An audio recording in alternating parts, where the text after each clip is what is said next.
Western civilization at this moment is a loaded gun pointed at the head of this planet. We must come to a screeching halt now because we are barreling toward the brink of ruin. And the only thing that I have ever seen that turned anybody around on the dime was psychedelics. You know? When I explored psychedelics again, I got fascinated by the work of Terence McKenna, who talked about the history of human involvement with psychoactive plants, how they shaped culture, religion. McKenna advocated that you could actually make these explorations for yourself rather than just reading about them in books or other people's testimonies. And ultimately, that really inspired me, and it gave me a sense of permission to have these experiences. Certainly, I encountered a lot of resistance. You know, my mother was not happy about it. My friends kind of laughed at me. But ultimately, I took from McKenna's work the sense that it could be done and that you could actually grow and benefit from the experiences.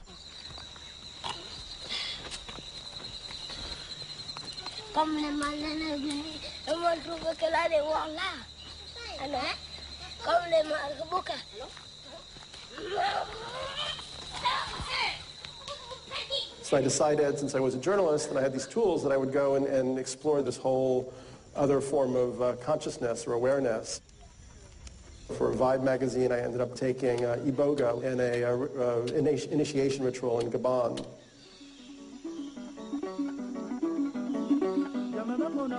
So Iboga is a root bark, and it was definitely like the worst tasting thing that I'd ever experienced. I just forced myself to eat as much of it as I possibly could get down, and even the king was ultimately impressed. He said that the journalist has eaten much, you know. So then I was like freaked out, like, well, I've eaten too much? Am I gonna like die here? It's like a stern, ultimately just but very tough father figure that has a really sardonic, almost like nasty sense of humor, which shows you your own faults like over and over again, so that you get the message. You know, so I was just shown these little movies of myself like drinking too much at cocktail parties and not like functioning well the next day, like over and over again, these little repeating loops. And you know, it definitely had an effect. After the Iboga experience, I radically cut down on my drinking.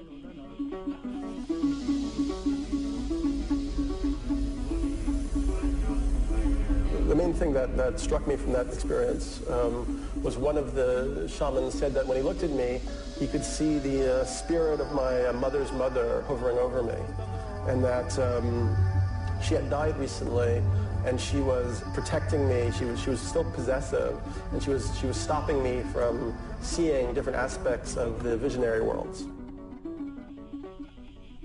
And it was a very, you know, for me, a very interesting comment, because actually my mother's mother had died in the last year, and she'd actually been the only grandparent that I'd even known. And I hadn't talked to anybody there about my family background, or this was just not information that anybody in that group in Gabon would have had access to.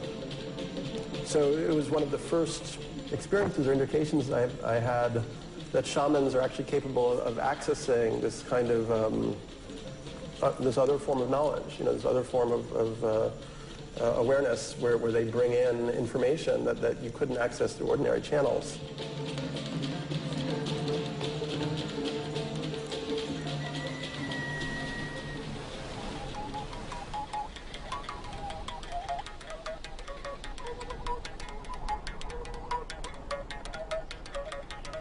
The shamanic process was characterized by Joseph Campbell as one of separation, initiation, and return.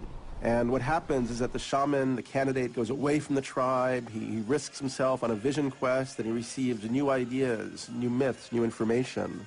Then he returns, and the tribe celebrates his return, and they integrate these new visions. I think since the 1960s, many people in our culture have gone out, they've taken the shamanic journey, but there hasn't been a good way for them to return to the culture. When I went on these shamanic journeys, they really had a transformative effect on me. They gave me a much deeper sense of my own agency, my capacities, my responsibility, really. I remember when I went down to the Amazon for the first time, and I visited the Sequoia, a small tribe in Ecuador, and took ayahuasca with them. On the way, we passed through these huge areas where the forest had been cut down after oil companies came through. And it was really at that point I realized how unsustainable and even suicidal our culture was.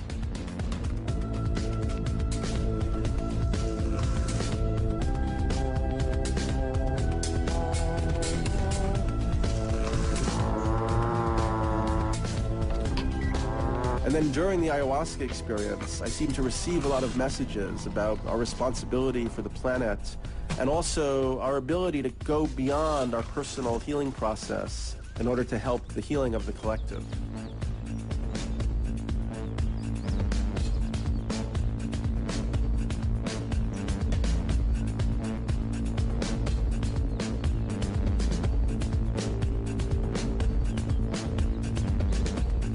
Had you already started the Rainforest Foundation when you had that ayahuasca experience, or kind of like, was that one of the inspirations? It kind of happened at more or less the same time. You know, I went to the rainforest before that, before I'd had the ayahuasca experience, and I suppose has informed our work since then. How did you even find out about it? I think about 20 years ago. I was in Brazil, and I met somebody in Copacabana, and Trudy and I, my wife, we got in the back of his car, and we mysteriously led out of Rio through the favelas into the jungle. There's a big church, and they handed out this brew, and Trudy and I looked at each other and said, everybody's drinking it, so we did. I drank it in one, and then after about 40 minutes, there's something coursing through every cell in my body, like an intelligence searching everything. And I am wired to the entire cosmos. I look at the ground and I see a crack in the ground, and then inside that crack there's a little flower growing, and it's my brother. Everything. And I realize for the first time this is the only genuine religious experience I've ever had. It is communing, this direct access to the Godhead, whatever you think that is. I have no idea what it is, but there is definitely an intelligence, a higher intelligence at work in you during this experience. If there's a message that psychedelics deliver, particularly ayahuasca, it's that we have to wake up. You know, we have to wake up to what we're doing to the planet. We have to wake up to this notion that we're separate from nature, that we own nature, that we can exploit nature, we can toxify it, we can pollute it, and we need to move more toward the indigenous perspective that we're stewards of nature. We're part of nature, and we need to listen to the messages that nature is bringing us, and they're all over the place, you know. I mean, you just have to look.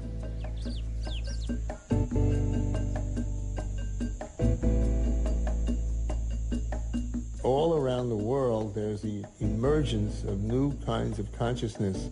This ecological crisis that we're going through is potentially a unifying force. The potential in this time is enormous. And as you say, it's a time for transformation. And as you say in your book, apocalypse means uncovering. It doesn't mean necessarily